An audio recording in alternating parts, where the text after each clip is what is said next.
Offside Sports continues from the Loft 100 Studios in Southern California, presented by Turtlebox Audio. Find their awesome lineup of portable speakers at turtleboxaudio.com. As always, thank you to Harry Arnett, Mark Wahlberg, and everybody at Municipal for being the official wardrobe sponsor of Offside Sports. Municipal, bet on yourself. Find them at municipal.com. CJ and I were talking before the show out in the kitchen area.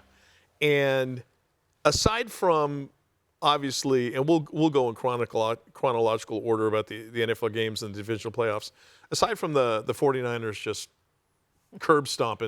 getting curb stomped by Seattle, and obviously the Texans game against the Pats kind of unraveled as CJ Stroud did, the NFL is just, the cash registers they're full to begin with. Yep. The TV ratings from those other games, it's exactly, the whole league just must be overjoyed for what they got Saturday and Sunday. That's not slowing down. It isn't. It's amazing. And everyone complains Roger Goodell makes $50 million a year. There's a reason. Well, yeah, I don't know what you're complaining about. The product's never been better. and you know exactly when the game starts and when it's over. It's 3 hours. Exactly. The way they time this thing out is amazing. I still can't figure that out, and I never miss a game. Well, I watch everything.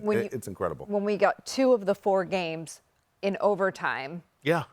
That tells you, that sort of was a a thing of the whole season. The whole season was like this. Yes. Yeah. And so then to see it come down to 2 of the 4 go into overtime, it's incredible. It was a great season. Siege, Denver takes down Buffalo in overtime, 33-30. Josh Allen, once again, gets close to the brass ring, can't get it. He full-on breaks down in the post-game press conference.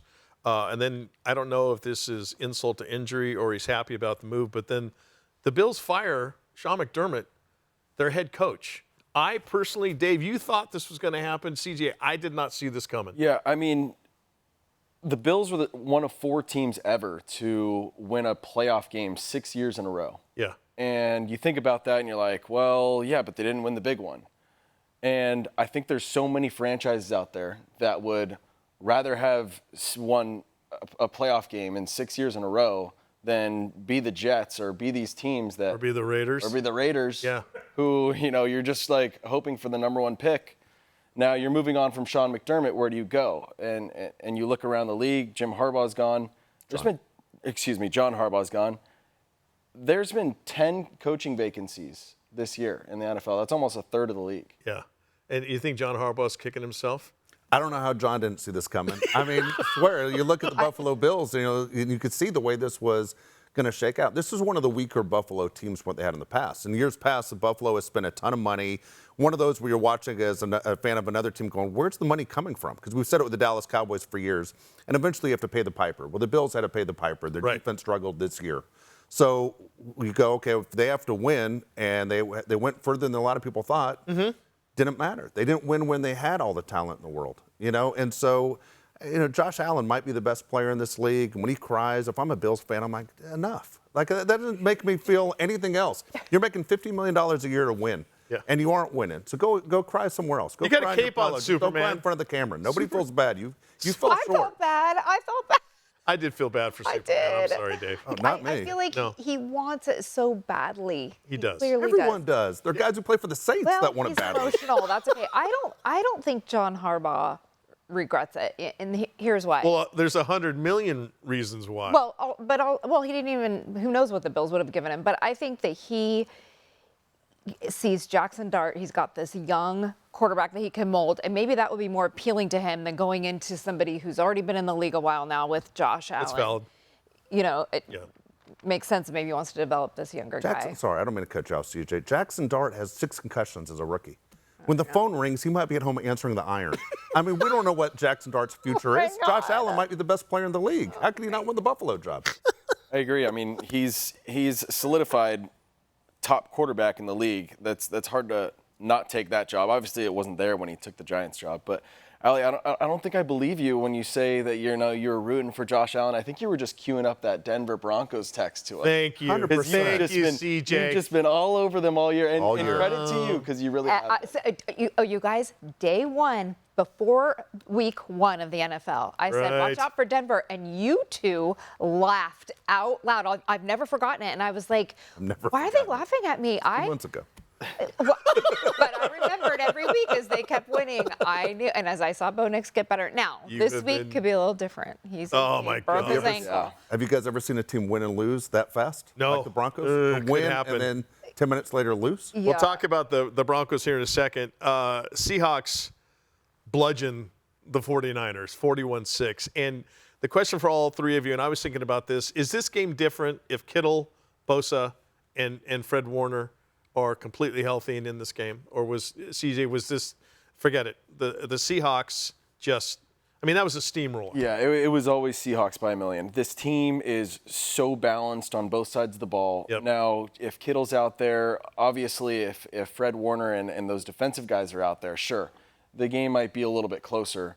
But it's not like the Seahawks haven't run through good defenses all year. Right. You know? And now they're going on to face the Rams, and that's going to be, a great test of their 1-1 matchup that they've had this season. But I don't know. I think that the Niners just were a little inferior to the Seahawks. Allison, you're a Bay Area gal.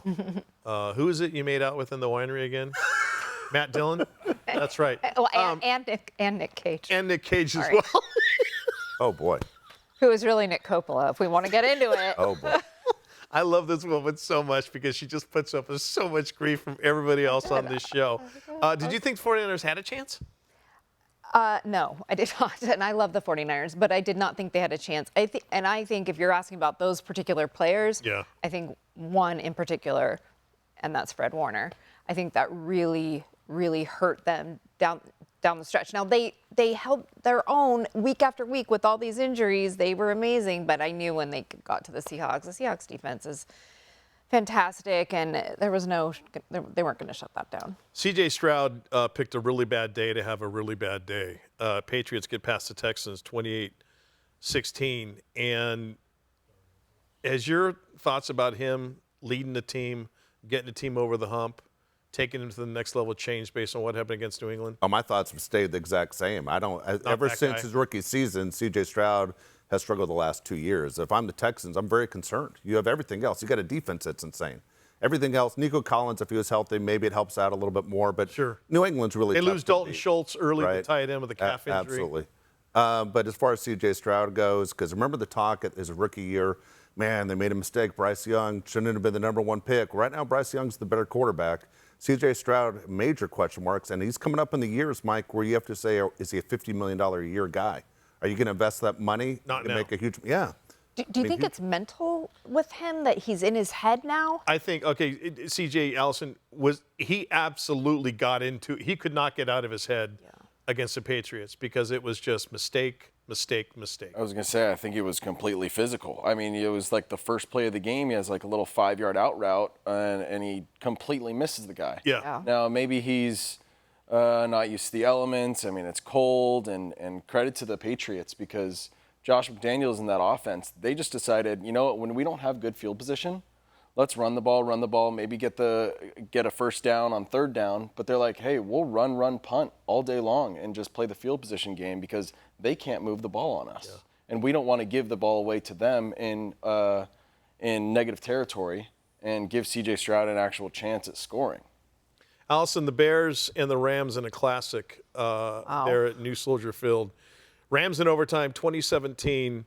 Do you blame Caleb Williams for any of that game? No, I do not. I think that final pass in overtime, to me, it looked as if the receiver ran the wrong route or there was a miscommunication. I mean, he just slowed down so much that allowed the interception to happen. Yeah. I don't think that was something that Caleb did necessarily wrong. I mean, I don't know what the exact call was, obviously, but to me, it looked like the way he slowed down and sort of stopped running.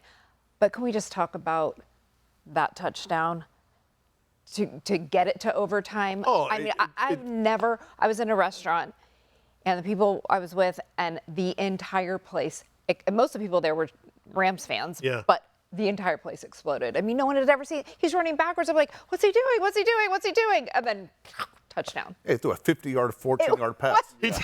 I mean, it was, He was on the 14. It was all the way back to what, the 48? yeah, he ended up throwing a 50-yard pass. And I think that even though they, they lost that game, I think that Caleb Williams really cemented the fact that he is the Bears guy. Yeah. I agree. And I think he may be young still, and he may make a bad pass or make a mistake, but I think he and Ben Johnson are simpatico, and I think they realize that Caleb is the guy who we got this far.